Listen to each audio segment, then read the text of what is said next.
The morning sun cast long shadows across New Seattle's transit hub as William Chen adjusted his neural interface headset and prepared for another mundane commute. The year was 2247, and humanity had long since established colonies across 3-star systems, yet the daily grind remained remarkably unchanged. "Excuse me, sir, are you my father?" William nearly dropped his coffee. Standing before him was a girl, no, not quite human, with iridescent skin that shifted between pale blue and violet depending on the angle of light. Her eyes were too large, pupils dilated in a way that suggested adaptation to a dimmer star than Sol. She couldn't have been more than 12 in human years. "I'm sorry, what?" William stammered. The girl thrust a holographic flyer into his hands. It materialized in his palm, displaying her image alongside text in Standard Galactic. "Searching for biological father. Human male. Visited Kepler 442b between 2232-235. No requirements. Please contact Maya." "I've never been to Kepler 442b," William said gently, handing back the flyer. Maya's shoulders sagged slightly, but she managed a smile that revealed teeth just a shade too white. "Thank you for your time." She moved to the next person, repeating her question with the same hopeful determination. William watched her work through the crowd, handing out flyers to every male who appeared remotely the right age. Something about her methodical approach nagged at him. He pulled up his workstation's public records database on his wrist display. A quick search revealed hundreds of reports across the city, an alien girl asking the same question, handing out the same flyer. His curiosity overwhelmed his schedule. William followed at a distance. For 3 hours, Maya moved through the transit hub with tireless efficiency. She approached businessmen, maintenance workers, students, and retirees. Each received the same question, the same flyer, the same grateful acknowledgement regardless of their answer. She kept meticulous notes on a data pad, marking each interaction with timestamps and brief physical descriptions. William finally approached her during what appeared to be a brief rest.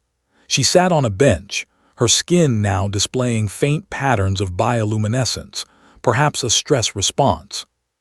"Maya right?" he asked. "Mind if I sit?" She looked up, recognition flickering in those two large eyes. "You're the coffee man. You already said you're not my father." "I'm not, but I'm curious why you're looking this way. Surely there are genetic databases, DNA matching services." Maya's bioluminescence dimmed. "My mother was Kepler native. She passed last year. Before she died, she told me my father was human, a survey technician who worked at the terraforming station. She gave me his first name, David, and said he had kind eyes. That's all." And the station records. Corrupted in the solar flare of 2239. Backups were incomplete. There were 63 Davids employed during that period, but only partial genetic records remain. Mother never got his full name. They had only 3 days together during a planetary emergency when he helped evacuate her research station. William felt a pang of sympathy. "So you're checking every human male." "Statistically inefficient, I know." Maya pulled up a holographic projection showing complex probability matrices. "But I've calculated that manual sampling combined with visual phenotype matching gives me a 12.7% chance of success if I contact approximately 50,000 individuals across the major colonies. I'm currently at 8,247. The casual way she discussed the mathematics of finding her father broke William's heart. "Why no requirements?" he asked, pointing to the flyer. Maya's skin shifted to a deeper blue. "Because I don't need him to be perfect. I don't need him to have stayed or to have known about me. I just want to know who he is, where I come from. Humans have this concept of closure. I think I need that." William made a decision that would alter both their lives. "I'm a data archaeologist. I specialize in recovering corrupted information from old systems. Let me look at those station records." Maya's bioluminescence flared bright with hope. You would do that. No promises, but it's better than handing out 41,753 more flyers. They went to William's apartment, where his custom-built quantum processor hummed quietly in the corner. Maya provided the corrupted data files, terabytes of fragmented information that would take months for standard recovery software to process. William loaded his proprietary algorithms, designed specifically for recovering data from radiation-damaged systems. This will take about 4 hours. Tell me about your mother while we wait. Maya's expression softened. She was a xenobotanist. She studied how Earth plants adapted to Kepler's ecosystem. She used to say that all life seeks connection, roots reaching for water, flowers turning toward light. She believed I was the product of that universal truth, two different species reaching across the void. She sounds wise. She was. She also had a terrible sense of humor. She named me Maya because it means illusion in several Earth languages. She thought it was funny that I was half human but looked so alien. William smiled. That's not terrible, that's pretty clever. As the hours passed, Maya told stories of growing up on Kepler 442b, of being the only hybrid in her settlement, of children who feared her and adults who didn't know how to relate to her. She spoke of her mother's determination to help her understand both halves of her heritage, downloading human cultural databases and teaching her Earth customs alongside Kepler traditions. Mother said my father used to sing while he worked, old Earth songs about stars and traveling. She said he had a wonderful voice and kind eyes. She fell in love with him in just 3 days, even though she knew he'd leave. The processor chimed. William's heart raced as he examined the results. Maya, I've recovered about 60% of the personnel records. Cross-referencing with the genetic fragments and your phenotype data, I can narrow it down to 7 Davids. Maya's skin rippled with rainbow patterns. 7, that's so few. 5 are deceased, that leaves 2 possibilities. William displayed their profiles. David Martinez, 68, currently living on Mars, former terraforming engineer, married with 4 children. David Okonkwo, 64, living in Lagos, Earth, former survey technician, unmarried, current occupation music teacher. The music teacher, Maya whispered. Mother said he sang. William helped Maya compose a message. They spent hours crafting it, ensuring it was gentle, non-demanding, and clear. Maya included a photo of herself and her mother, along with basic genetic markers that could confirm paternity. The reply came 18 hours later. Dear Maya, I never knew. Your mother, Dr. Amara, I've thought about her every day for 13 years. Those 3 days during the evacuation were the most meaningful of my life. When I had to leave, I tried to get reassigned to Kepler, but the station closed. I left messages that were never answered. I assumed she'd moved on, perhaps returned to her people. To learn I have a daughter. There are no words. I'm booking the next transport to New Seattle.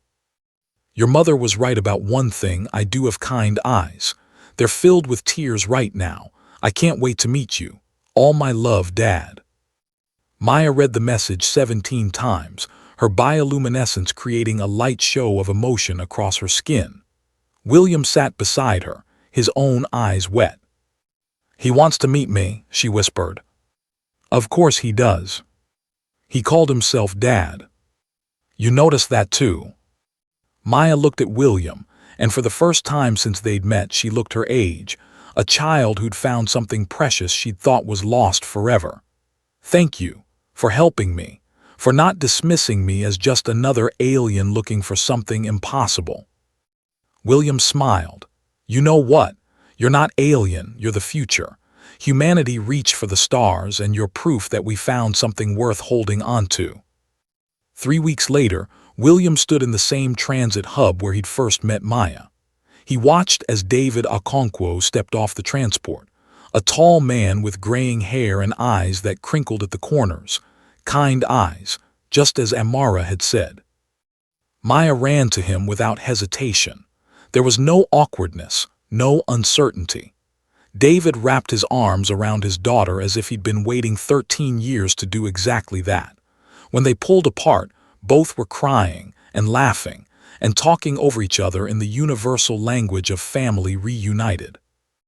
Maya caught William's eye across the crowd and waved. He waved back, content to remain at the edges of their moment. As he turned to leave, he felt a hand on his shoulder. David stood there, Maya beside him. "William Chen?" David asked. "That's me. Maya told me what you did, how you helped her when she was just a stranger handing out flyers." David's voice was thick with emotion. "You gave me back something I didn't know I'd lost. Thank you." William shook his head. "I just ran some algorithms." "No," Maya said firmly, her skin glowing soft gold. "You saw me. When I was invisible to everyone else, you saw me. That's worth more than algorithms." David extended his hand. "We're having dinner tonight to celebrate. Please join us. Family should be there." William looked at their hopeful faces. Human and hybrid, father and daughter, brought together by chance and determination, and the simple human instinct to help someone in need. "I'd be honored," he said. As they walked together toward the exit, Maya slipped her small hand into William's. Her skin was warm and slightly textured, different from human but no less real. "You know," she said thoughtfully, "statistically speaking, I had a 0.0003% chance of meeting someone who could help me the way you did." William laughed. "Good thing you handed out all those flyers." "Good thing you stopped," she countered. In the end, Maya had been looking for her father, but she'd found something more, proof that in a universe of infinite distances, human kindness could still bridge any gap. No requirements necessary. And